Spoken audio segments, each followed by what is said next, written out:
really good thing to grab when they've got the 40% off coupon. Sometimes you can find that where it applies to just one item.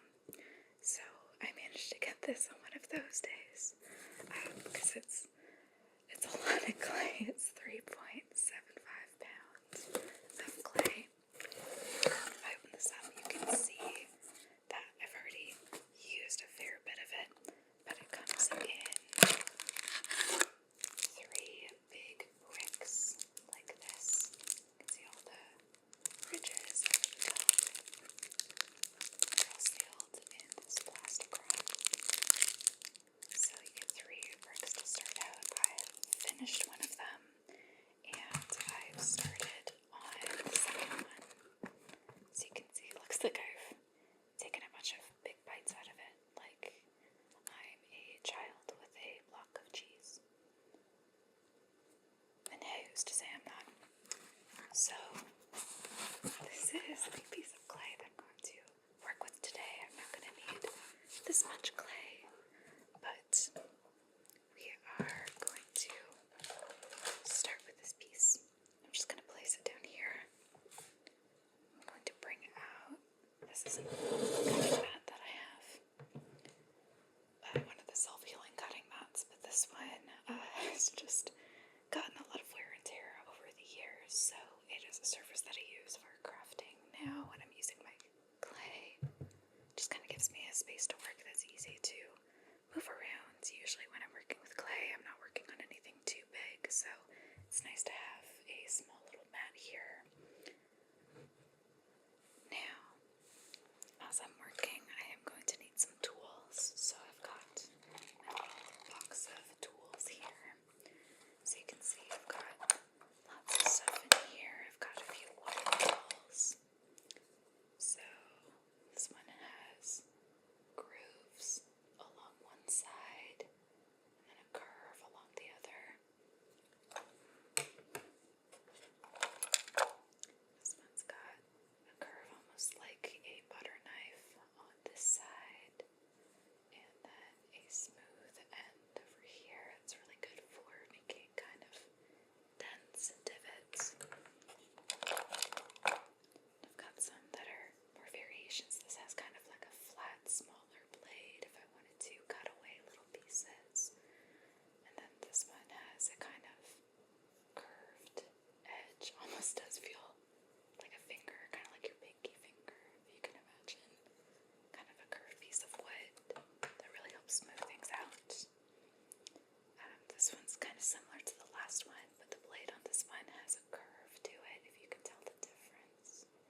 love to watch this video, but I am going to make for her a little trinket box that looks like a little cabin.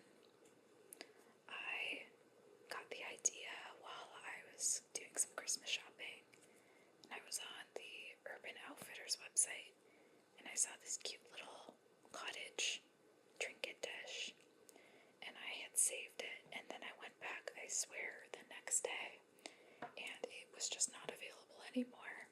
The listing was fully gone, and I was so sad, but then I realized I can just make that myself, which is a dangerous thing to be able to tell yourself. But because I'm making it myself, I can make it a little more customized to her and to her interests, her favorite colors, all of that.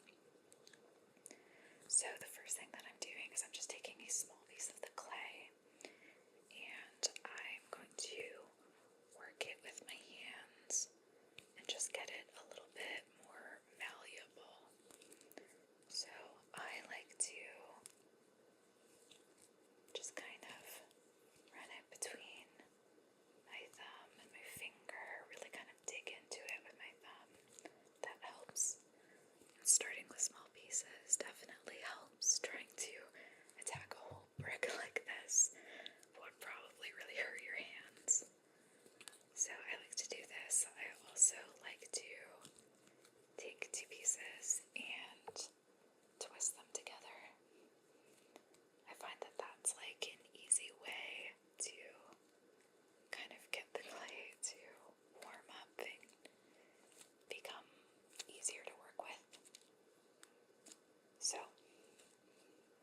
because I'm making a little cabin, the idea is that I'm going to have a rectangle base, and it's going to be like a little rectangular dish with no lid. That's step one. That's step two, is to make the lid, which will be kind of pointed and will sit nicely on top. Now I'm going to do one more extra thing. I want this trinket dish to act as a pin cushion for my friend, because she likes to sew and I like to sew, so that's one of the things that we get to share with each other. So I am going to make the trinket dish just big enough to hold a little case of pins, just like this. This is a little box of flathead pins. I really like flathead pins for sewing. I find they're easier to pull out while I'm running them through the sewing machine, because I don't have to kind of try to grab onto the end of a ball head pin. These ones I can just kind of catch under the flat of my thumb and pull them away. I find they slide a little bit easier, and they're also a little easier on your machine if you accidentally miss one. I find that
this and stretch this with my hands. This has gotten really warm and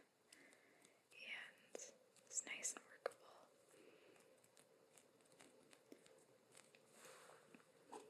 So let's just place this down onto my mat. And I'm going to take one of my little tools here to help roll it out. This process isn't going to be particularly elegant. I'm always a little messy, and projects take me a couple of tries to figure out, but when I figure them out, they're kind of good. So, actually, to help me flatten this out, I've got the lid of the little container where I kept my tools.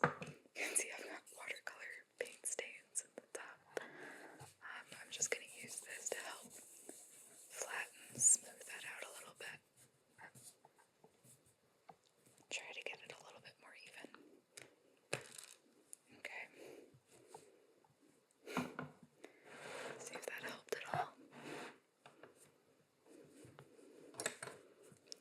Now with Sculpey, which is this brand of clay,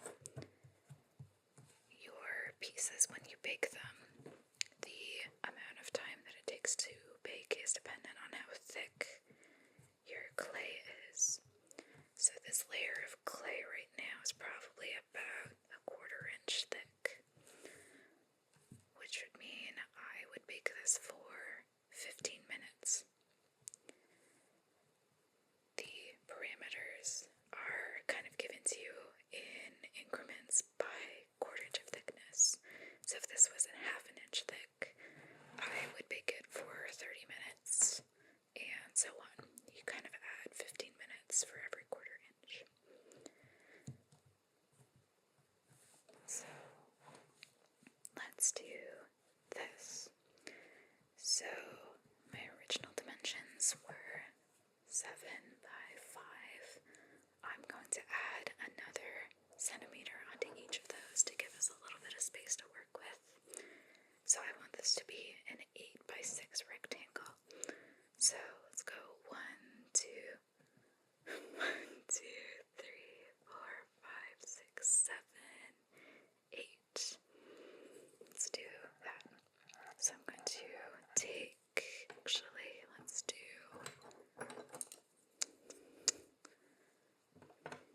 yeah, actually, this is a good tool for this.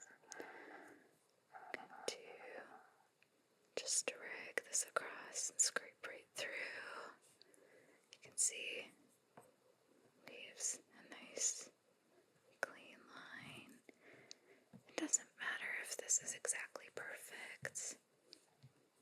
I can always make adjustments, and I can always start fully over. That's one of the really nice things too about working with polymer clay is, as long as you don't bake it, this is workable clay. So I could spend an hour on this, and if I wasn't happy with it at the end, I still have all of that material, you know? I can just give it another shot. No problem. Don't have to go out and get more supplies. Don't have to kind of beat myself up for using up material. I'm always like that, but I mean, it's never a waste if you're enjoying what you're doing, right? Like, you're not wasting your supplies just by trying. It's an important part of getting better. These are the things that I have to remind myself about.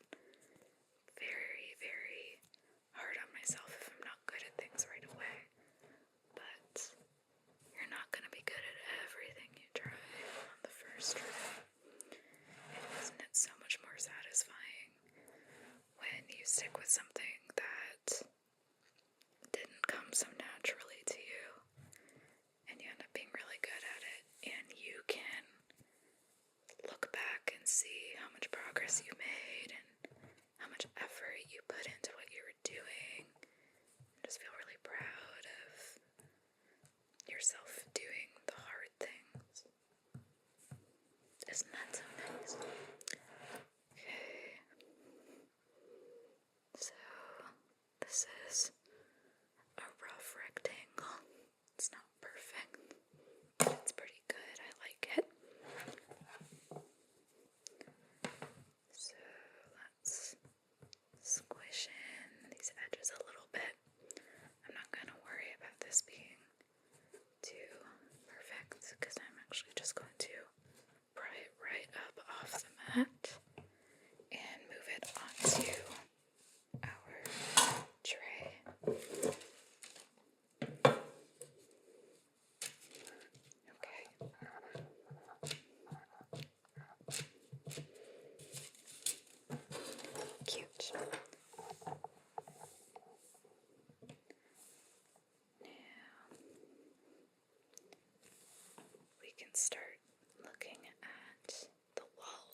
this is the killer. If your clay has been stored somewhere cold, this can take a long time. And especially if you're not using like the kind of default Sculpey like this is, the baseline stuff. If you are using the small bricks that are different colors, I have a couple of Fimo bricks, and those are really nice because you are just making the clay with the colors you already want. You don't have to think about painting it afterwards, and it does definitely give a different feel to have something that's made out of a colored clay instead of a clay that you've painted over. Just texturally it's different, has a different finish. But those clays I find are really hard to start with. They're really dry. If you try to break off a piece, it's really crumbly and it takes a while to work with. It kind of makes your hands sore to work with. Usually you get dye all over the insides of your palms. So it kind of depends on really the kind of finished product that you're going for, how much patience you have. But I like this stuff just fine. I think it's a really versatile thing to have on hand. I have lots of gifts planned using polymer clay. And I'm really excited about them.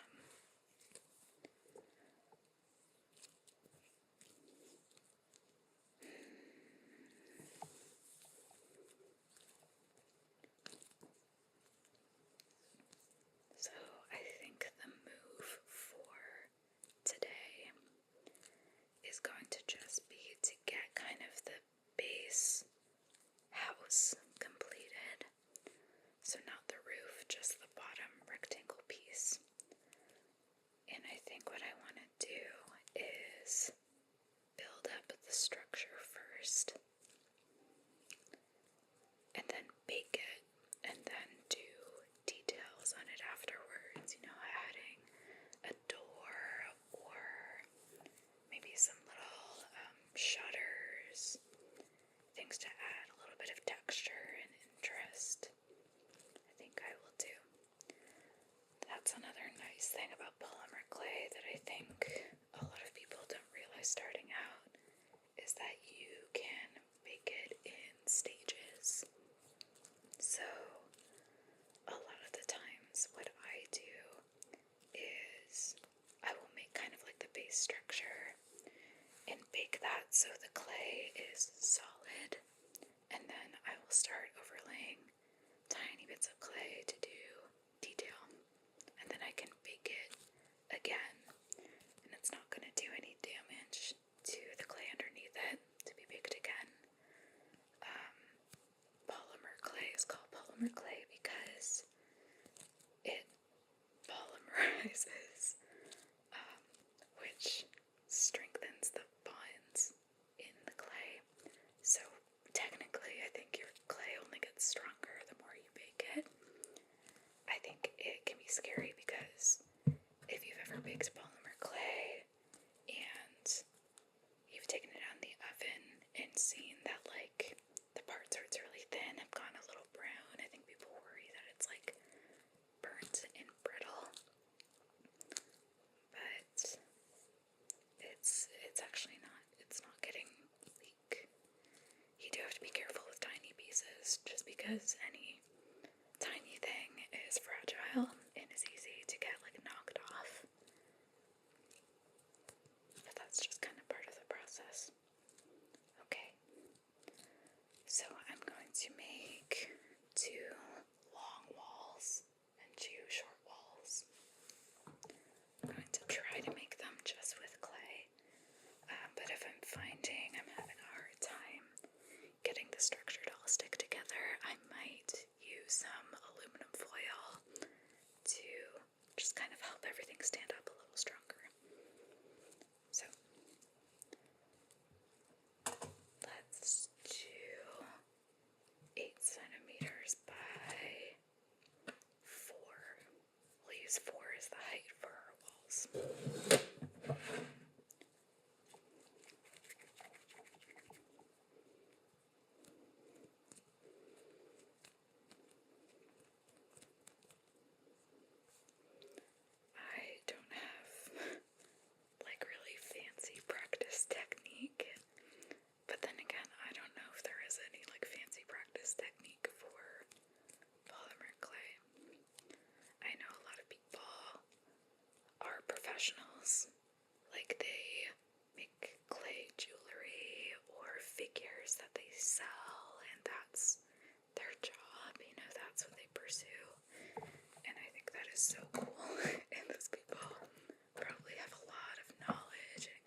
Christmas gifts. And I was like, I need to get them done. There's so much to do. I think a lot of people who make gifts for people kind of get this like pressure in their heads that they have to make this thing that they got the idea for. Like, I've got to make this for my friend, and if I don't make it, if I don't finish it in time, they'll be so disappointed. Meanwhile, your friend has no idea that you're gonna make it for them. Like, there's just such high stakes to getting things done. I like to say that that's most people. It could just be me. If that's you as well, let me know.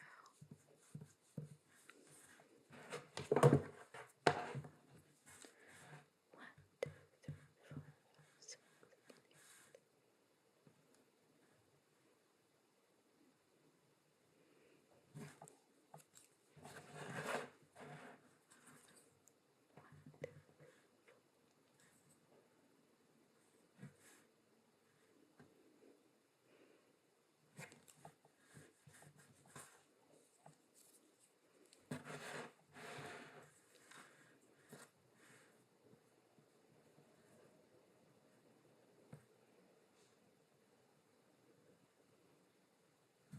Oh, that one went a little curvy. Can you see that? No, my board is kind of moving all over the place. But just kind of get it to where I can reasonably work with it. Okay, so that's 2 long walls. And now I need 2 short walls. So our dimension on this side was 6 centimeters. So now I'm going to make 2 rectangles that are 6 by 4 centimeters. Okay. I don't know that I'll be able to do. Whoa. I don't know I'll be able to do that with just this piece of clay. I might add in another little chunk just to get through. I'll probably need a little clay to kind of help bind things together anyway.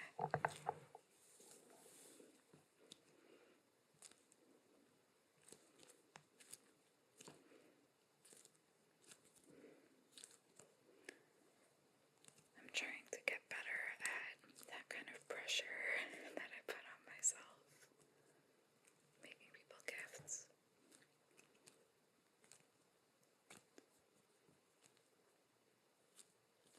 Because, making something should always come from a place of love, and that can be love for your friends, but that can also be love for yourself. And if making something for somebody is really draining you, then maybe it's not the best idea.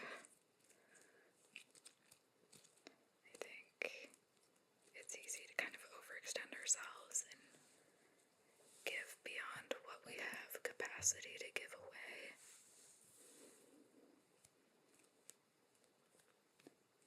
Maybe that's something like this, like a gift or something that you're making them. Or maybe that's your time, your energy. Maybe you're just saying yes to too many things. It's one of the lessons I've had to learn this year especially, is knowing when to say no. I know that sounds very kind of not cliche, but maybe obvious. Maybe something we've all been hearing a lot. Learning how to say no to things. Because it can be kind of scary. You can get wrapped up in, what am I missing out on if I do say no? What's this person gonna think if I say no? If I say no now, are they never gonna ask again? But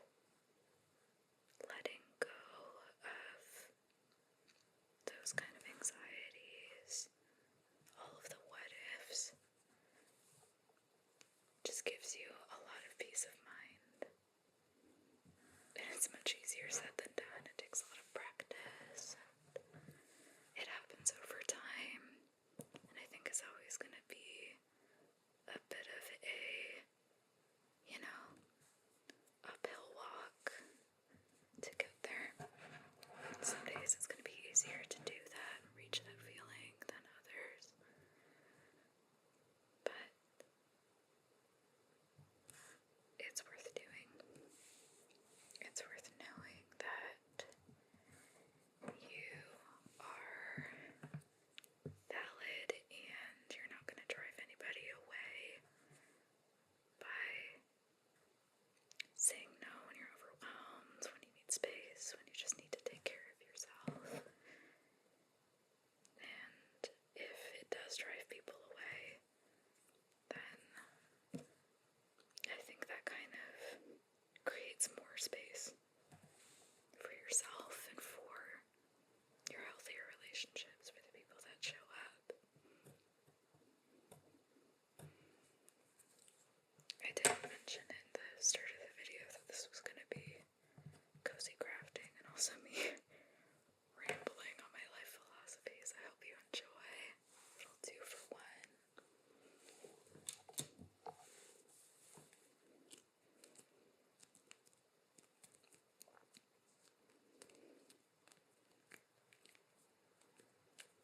The past couple of months I've been in a really reflective space and have just been trying to learn more about myself and about what I need, what my values are, and how I can try to lead with those instead of putting them on the back burner and kind of manipulating myself, making myself malleable to what other people need.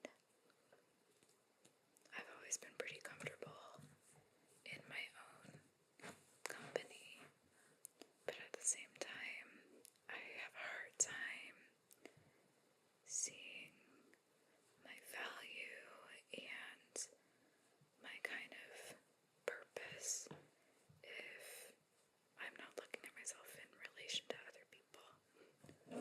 So who am I if not a friend or a sister or a daughter?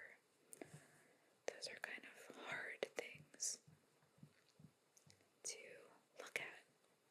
You know, if I try to think of myself, what are my qualities? The first one that would come to mind was usually, well, I take care of my friends, and I do love that about myself. I do think that's something true about me. But if that's the first thing that I think about myself, that kind of reflects on the state of my own needs, you know? My first thing that I think about myself is what I do for other people. And I don't mean that in a kind of like bragging way, as in, oh, I do so much for everyone. I don't. I try to be a decent person. I try to treat my friends and my family well. I try to be open to change and to hold myself accountable when I make mistakes, and to show people that I'm somebody that they can talk to when they're going through hard times, but also someone they can talk to if I've said something upsetting, that they know we could just like have a conversation about it.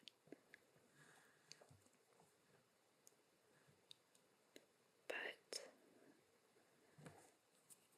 I think I see myself through like other people's eyes, and I see my value as like really dependent on what other people think about me. Hence, my first quality is what I do for other people. So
classic me fashion. I started a thought again and didn't finish it.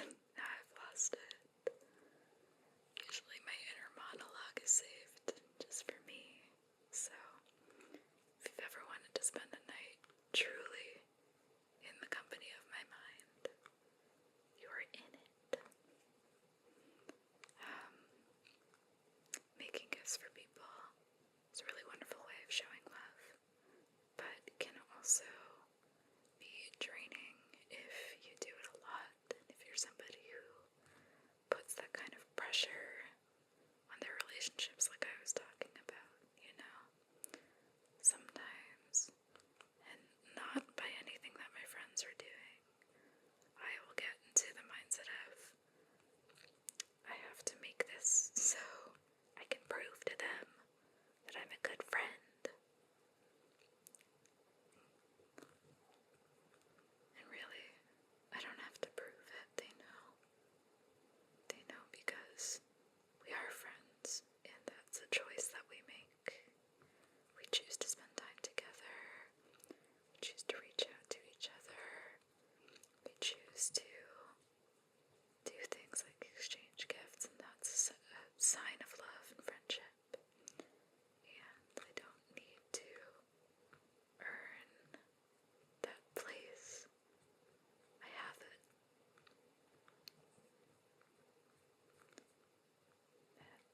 I feel like this year, with all of that kind of reflection I've been doing, I don't feel the kind of crazy pressure that I did before. I'm starting a lot of gifts a lot later into the year than I normally would, but I feel really calm. I feel excited to work on the projects that I'm doing, because I know that they are, you know, going to people who will love them no matter how good they are, no matter how much pressure I put on myself.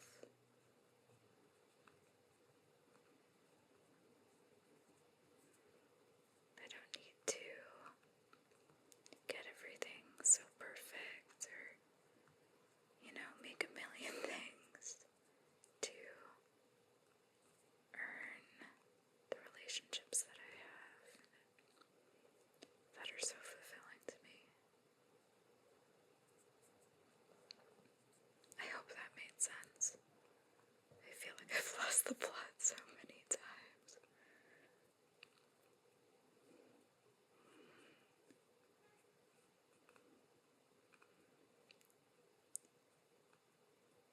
I've never made something like this that requires a bit of structure. Okay, I think I'm gonna have to do the same thing on the inside. See here, I'm actually gonna see maybe if I use one of these tools, I'll be able to reach a little better.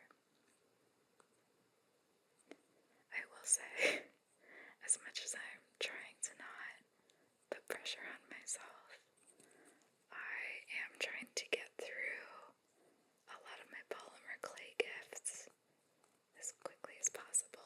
Not quickly like rushing them, but I want to finish those gifts first, because I would really like to have pretty nice nails for the holidays.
requires a lot of money to maintain. So I got, on the recommendation from my friend, a bunch of products to learn how to do them myself at home. And I'm excited about that. I think it's going to be fun to learn. I also know it's going to be a challenge, and that's okay. We can handle a challenge. We can do that.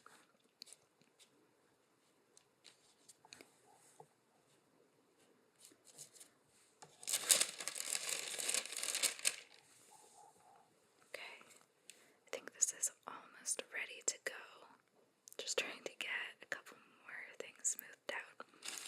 Now what I think I'm going to do is I'm going to place this down, and then I'm going to make a little rectangular frame out of tin foil to go in here and just kind of keep everything from squishing out like that. I want to make sure that it's keeping its shape well. So let's do that. Okay, so I made a little foil insert for the inside of the house, and now it's in the oven baking. So while that's baking, I'm going to make the lid, or at least start on the lid of the house. So remember, this is going to be the cute little roof. Now, the roof is going to be two roof panels, and then I'm going to need the front wall and the back wall of the house. So we're basically making a little tent.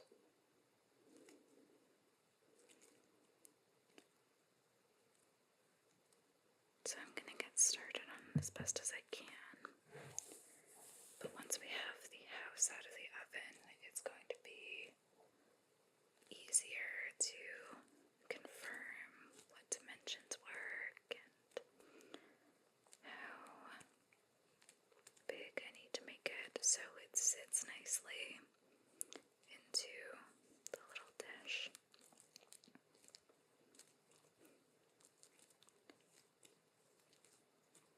And then also on the roof, basically when you turn over the little tent, I'm going to need a flat panel that's not going to be baked connected to the lid. So that way I can take that panel and I can glue magnets to the underside of it and then attach it separately, probably glue it to that tent. So that will be the magnetic pincushion portion. And ideally, because we'll have those two kind of roof panels, it'll be easy to just kind of set it on the surface without it rolling away. So she can just take the lid and that will act as her pincushion, and then when she's ready to store it, she can just put it back on top of the house. That's the goal anyway. We'll see how it turns out. I might come to the end of this and have to start all over, but it is time well spent. I think this is actually a really nice way to work on my crafts, is doing it as a video, because it lets me multitask, because I kind of get bored if I'm doing just one thing, but it's multitasking in a way where I'm not distracting myself too much. I'm not watching a movie or, kind of half doing two things. I am working on a craft and I'm making a video, but I'm also just kind of spending time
to start, and then after I've baked them and I have kind of a solid surface, I will add details.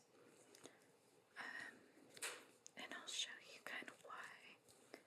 So if I take a piece of clay like this, and let's just, maybe I'll take a little bit smaller, and I flatten it out.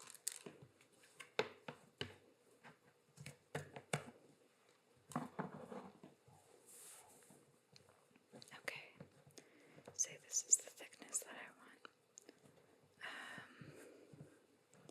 If I wanted to draw some shingles on here, I could take one of these tools, let's say this one, and just start making grooves in the clay. Ignore the quality, this is just how it's gonna look. So you can see how deep that clay is that I want to. So you can see like how much clay that kind of digs up, because so much of this is malleable. And then also if I want to pick this up and move it, then I might like accidentally pull and like stretch this out a little bit, and then it looks very different from my original design. Now that can be kind of cool. I made all of these cuts, and then if I stretch this, whoa, it's kind of fun. But might not be what I'm going for. But it's a cool technique. It's cool you can learn by making mistakes, by learning. Like I wouldn't have thought to do that, to make cuts and pull it, get a different texture that way. So it's a cool way to learn things. But if I had a baked piece of clay and then I took like a really thin layer on top and kind of spread it across, then I'm not going to, I'm gonna have a different texture on top because I don't have that depth of clay, and I don't have to worry about my design getting all stretched. So I think that just might be a little easier for me. I think it'll make doing the detail work more fun, less stressful, because I don't have to worry about squishing my work as I'm doing it. And isn't that always nice? So I've done a fun thing in my house, which is that I recently got some new furniture, some nice wooden furniture. I've just had kind of like the white IKEA furniture for a really long time, and am in a place now where I know kind of my home design style a bit more, and I had a little bit of money saved up to find some new furniture, and I got a really pretty bedroom set off of Facebook Marketplace. I really lucked out. But because I had wood furniture, I was like, oh, I want to, make sure I can take care of stuff, so I got some good old Lemon Pledge Classic. And none of this is the fun thing that I've done in my home. The fun thing is that I was doing some cleaning, and instead of bringing the can of Pledge to my bedroom where my furniture was, I was just in my kitchen holding the spray can. I was like, oh, I'll just spray it onto a paper towel and bring it to my bedroom, clean it like that. But I didn't realize how like wide the mister on the bottle was, and it sprayed like all over my floor. And if you ever gotten Pledge on a floor, use Pledge on a floor, it makes things really slippery. So I like periodically have been like getting down on the floor to scrub at different patches that I've found that still have Pledge on them. And I swear every day there's some little spot on my floor near my fridge that, whoa, lose my balance, slip a little bit, keeps me on my toes. So that's a fun new game that I'm playing with myself, is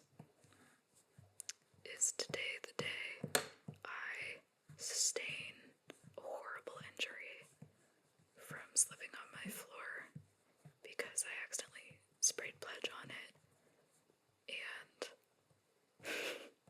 have yet to actually address all of like the little booby traps that I've made. You know? You ever do that? You ever make a fun game out of your mortality? 1, 2, 3, 4, 5, 6, 7, 8. Okay. Spread this out a little thinner. I think we said 9 by 5. I think that's what we said. I like doing this part. I like cutting the excess clay away. I find it really satisfying. I hope you enjoy watching it. Just feels good. Okay, let's try this again. 1, 2, 3, 4, 5, 6, 7, 8, 9. Okay.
usually cry at gifts, but I could feel my eyes burning, and was like, if I try to talk about everything that I'm feeling, I will cry. Because I was just so grateful, and felt really special to have friends who would go to all that trouble for me, and who knew all of my favorite things, knew the things that would make me happy, and then, on top of putting together that basket, also took the time to make little videos. But that led to them also really enjoying making those videos, and they've inspired me to start doing them.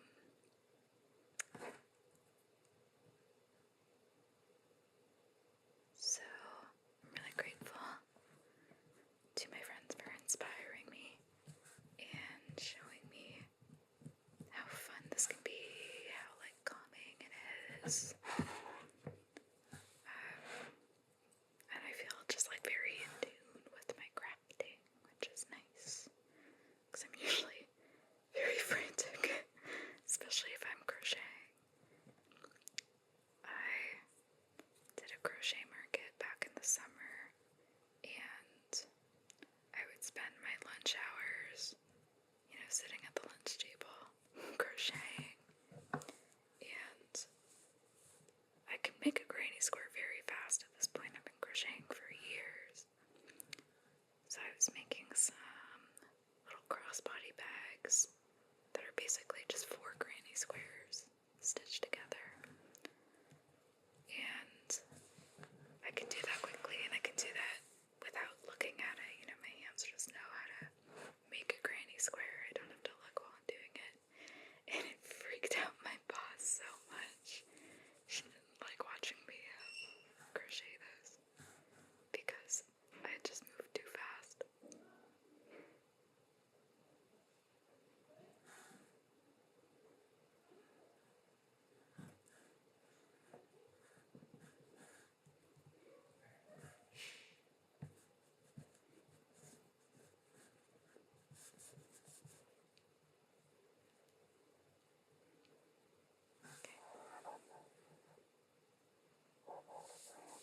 There we go.